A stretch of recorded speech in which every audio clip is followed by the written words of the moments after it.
Pounds 188 for Ann Eason Gibb. 8 pounds for the problem child, Jake Paul.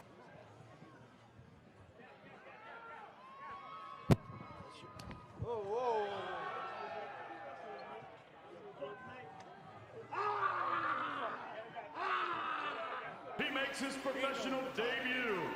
Figure giver, Eason Gibb.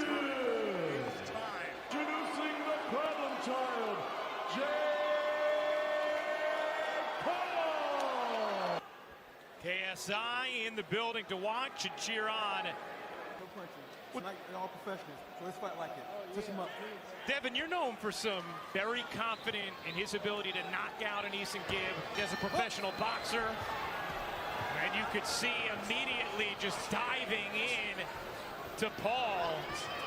He's putting the pressure on from the first low.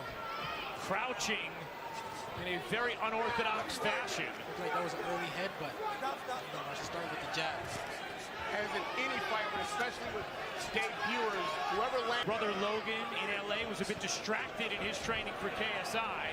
Good jab from Jake. That's what he needs to do if he wants to take. It's the guy that tends to take control of the fight early. Yes, you got to You have to be unique. The style is from Gibb, crouching wildly, and that In there without throwing.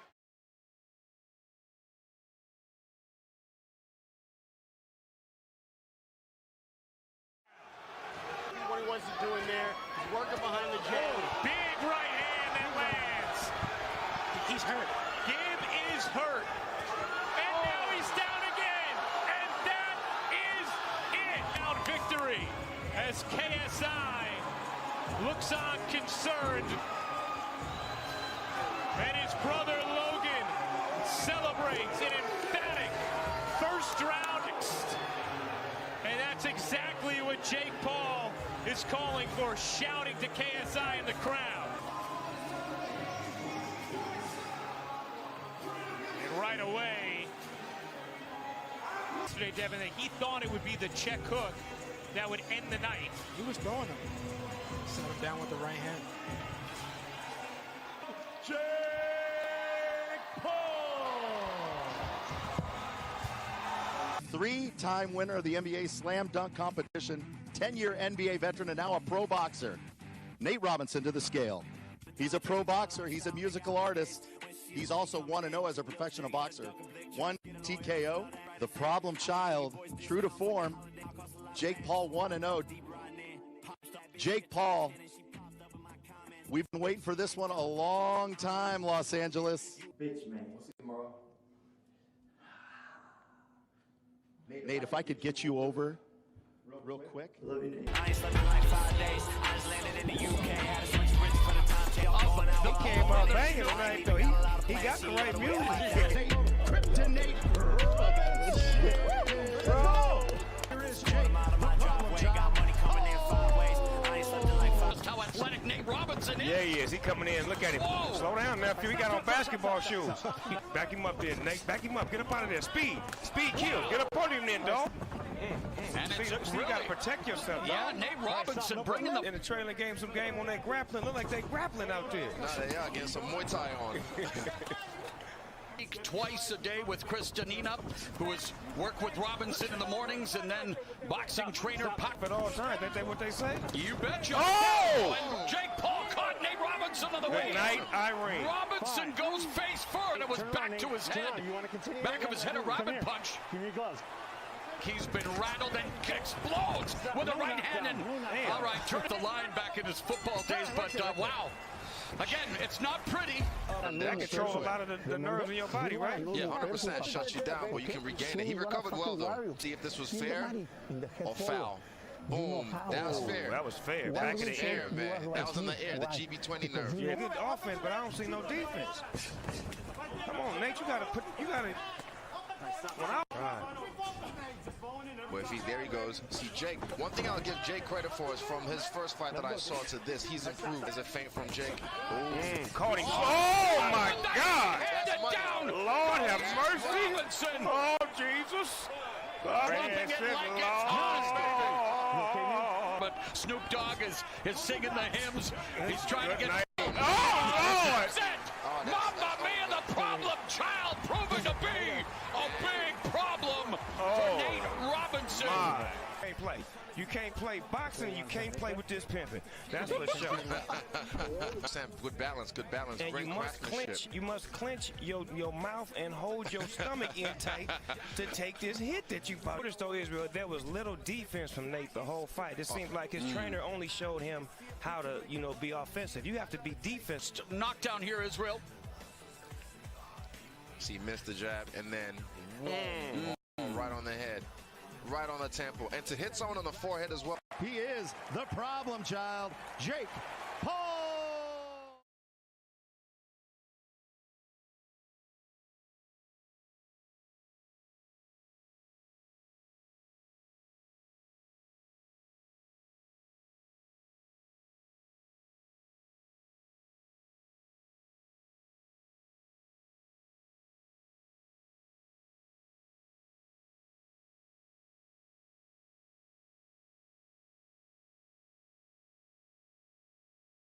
Knock this guy out. This is a war to me. This is gang shit. 3-0 with 3 knockouts. The problem child, Jay. When I beat him, there will be no excuses because he was trained by Floyd Mayweather. This Sunday night, August 29th, only on Showtime pay-per-view. You should expect violence. A movie, a knockout. I'm going out there to hurt this kid. I'm going to turn him into a meme. Every punch, violence.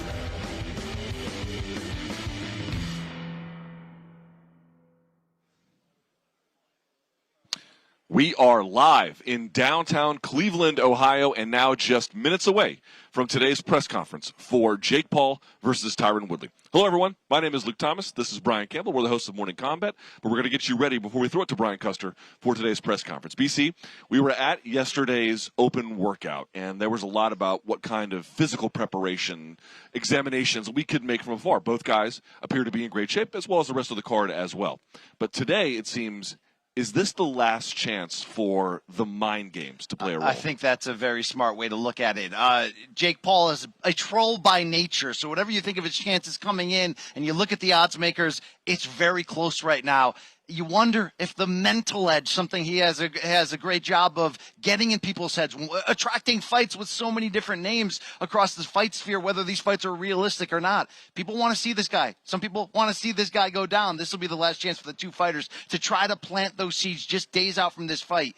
Special night, Sunday night, special time, 8 p.m. Eastern for this pay-per-view. And Luke, a special example of what this subgenre of pay-per-view boxing can be. It's a little bit celebrity, it's a little bit crossover, it's a little bit of mixing multiple worlds together with Woodley in the MMA background. I'm interested to see what kind of words and mind traps they exchange just as much as I'm interested in figuring out who's going to win this fight. And I think that's the most attractive part of this. We really have no idea coming in. Absolutely. I mean, everyone who says they know what's going to happen, it isn't to say that they're wrong. I just feel like there's a strong degree of unpredictability here, BC. And also, it's kind of funny. Jake Paul only has 3 fights. This will be his 4th professional contest. Remember, this is not an exhibition. This is a real pro fight. I'm thinking back on Tyron Woodley's career. Now, he had words with Conor McGregor at the UFC 205, I think, weigh-ins or press conference that day. But when I think about his opponents, BC, I don't think he's ever had an opponent, certainly not the UFC level, that ever antagonized him this way, that ever dared him to get a tattoo if he lost, that ever got in his face and said the kinds of things he was saying about, collect all you can on the sponsorships. This is your last hurrah. Is there anything analogous from his UFC run that compares to this? Really, it doesn't. I think the only comparison is in getting a chance to sit down with Tyron yesterday, as we did. Not only is he cut up for being relatively around our age, which is a real indictment. Yeah, there was a real difference in our on our personal choices right there. But just that he was so calm and confident that almost saying, look, everyone out there, you got this wrong. Okay, maybe they did exchange words. Maybe they'll do that today in a few minutes behind us. But in terms of the size disadvantage or the perceived one, with this fight being a 8-round, 190-pound catchweight fight, right in that light heavyweight, cruiserweight gap in terms of boxing terms, we thought, well, Woodley's campaigned at 170 in his MMA career at welterweight. What about that weight difference? What about that 4 inches of difference? Woodley says, it's not a difference at all. This is my walking around weight. So it just adds further to the conversation that Both guys are rightfully expecting this to be the toughest challenges of their boxing career. For Woodley, this is day one of his boxing career, more or less. No amateur background, his first professional fight, his first time focusing this directly on this one skill set. But with both of them not having the proven track record, yet having a short history, or in Woodley's case, a longer, detailed MMA version of this history of being able to deliver that knockout blow. We talked just a minute ago about the mind games. Anything could give them the edge over the one. You know, we talk about Woodley did camp with Floyd Mayweather. What can that give him the edge? Literally, when it's this close in terms of matchmaking and questions that still need to be answered, anything could lift the other one up. No doubt about it. And we were talking here about Jake Paul and his mind games and whatnot.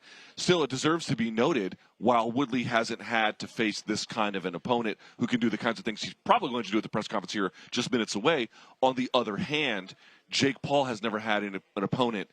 Yes, Ben Askren was experienced, but Tyron Woodley is very experienced in MMA. And frankly, I would argue at a higher level. He was a defending UFC welterweight champion. He has been in places that not only has Jake Paul never been, Jake Paul's never had an opponent who can even come close to the kinds of heights in competitive combat sports endeavors that Tyron Woodley has had.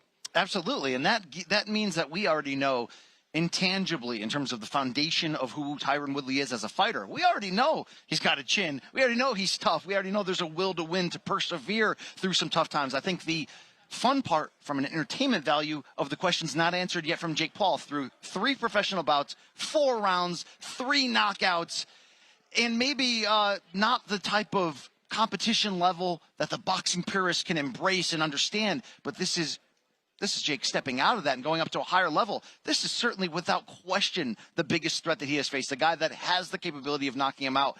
But what I want to see even more than that, I know they're both going to have one-punch power. I assume we're going to see action based on the personalities between them and the inexperience, if you will, on the boxing side. I want to see, though, what Tyron Woodley's transferable skills become, though, as a boxer, beyond just that looping right hand, which was a knockout punch for him in MMA. He won the UFC welterweight title 5 years ago, knocking out Robbie Lawler with a beautiful right hand. Time done with Floyd Mayweather, time done in camp with the great Cuban trainer Pedro Diaz. Can he transform that into a jab, into combinations, into swiveling and moving? We could end up being really surprised at how easily he made that transition because of these foundational elements we're talking about. Well, I'll talk more about that in just a minute. Let me set the table, if we can, for just a second. If you want to purchase the pay-per-view, now's a great time. Remember, it will air on Sunday, not Saturday, starting at 8 p.m. in the East. You can go to showtime.com/PPV. You can see there's the URL underneath my sweat-stained shirt. And as well, if you're in the Cleveland area or you're going to be, you can go to Rocket Mortgage Fieldhouse, and there are some tickets still available. Now, BC, you mentioned something about Tyron Woodley and what kind of advantages he might be able to confer upon him based on the fact that he has some striking background in mixed martial arts. Still, let me posit maybe a slightly different scenario. Tactically and strategically, there are going to be some really important questions for him here. Does he try to go for broke in saying this guy's only got 3 fights? If I put pressure on him early, this will get him out? Or does he try to play the slow game and draw him into the 5th, 6th rounds before then applying the pressure? What makes the most sense for Tyron Woodley given his overall competitive advantage and maybe some of the physical tools that he brings as well? This is why it's going to be so intriguing to find out how these game plans are played out and whether these game plans, by the way, can be shaken up, let's say, by getting hit with a big shot earlier, led into a brawl. But foundationally, what we're saying, what we already know about Tyron Woodley is he does have the fighting spirit, the fight IQ, the professionalism, the experience.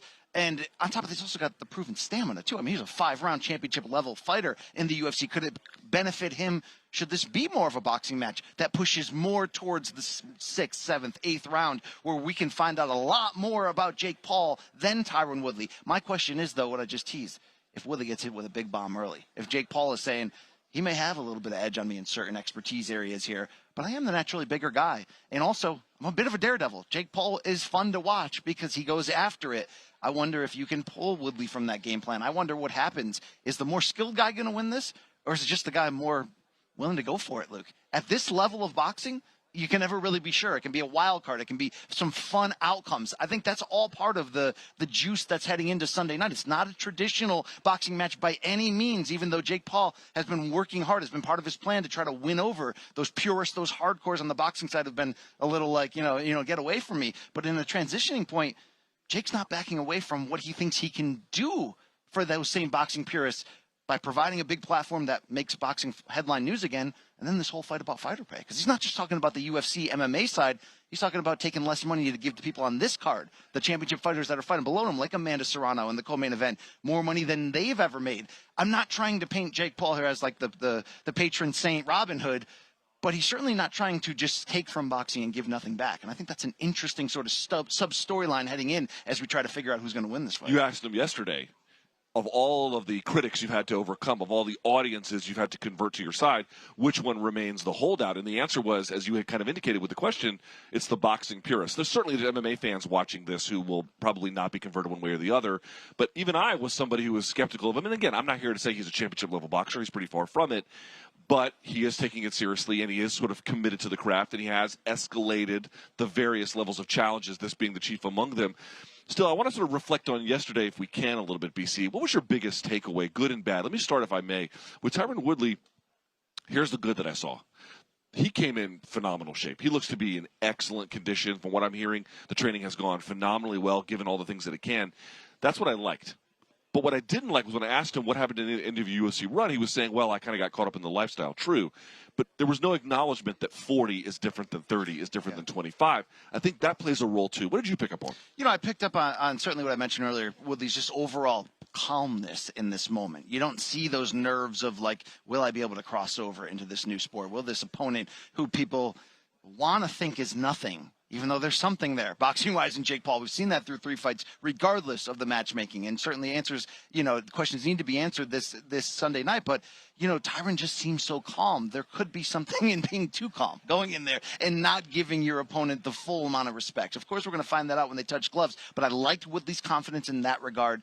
And with Jake, he knows that he's the big moneymaker. He knows that he needs, if he can keep winning, and if he can keep winning spectacularly, that opponent list in terms of names can only get higher and higher. He's talking a lot about Jorge Masvidal. He hasn't shied away from putting McGregor's name out there, even though he doesn't think it could happen, or even Canelo's name, for better or for worse.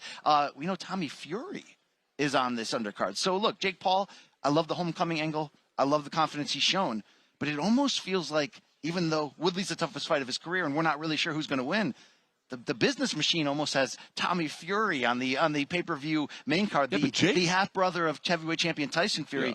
That could be a tough future test. So it's like Jake's not just the fighter here. He's almost half promoter, half wheeling and dealing, half setting the future for the matchmaking. It's very interesting. Yeah, the Tommy Fury angle is interesting here because if you read UK media, that's all they're really talking about. Look at any interview with Tommy Fury from a month or two ago, and all the questions are about Jake Paul. We asked Jake Paul about it. But what's kind of funny is Tommy Fury's response yesterday, BC, was, listen, there's YouTube boxing and then there's me. Don't confuse the two. That he would take on Jake Paul. Obviously, it's a big fight. I think anyone would say as much. He said he could sell 50,000 tickets or more if the fight was staged in the UK. Easy, he said easy. Easy, yeah. But he was trying to draw a distinction.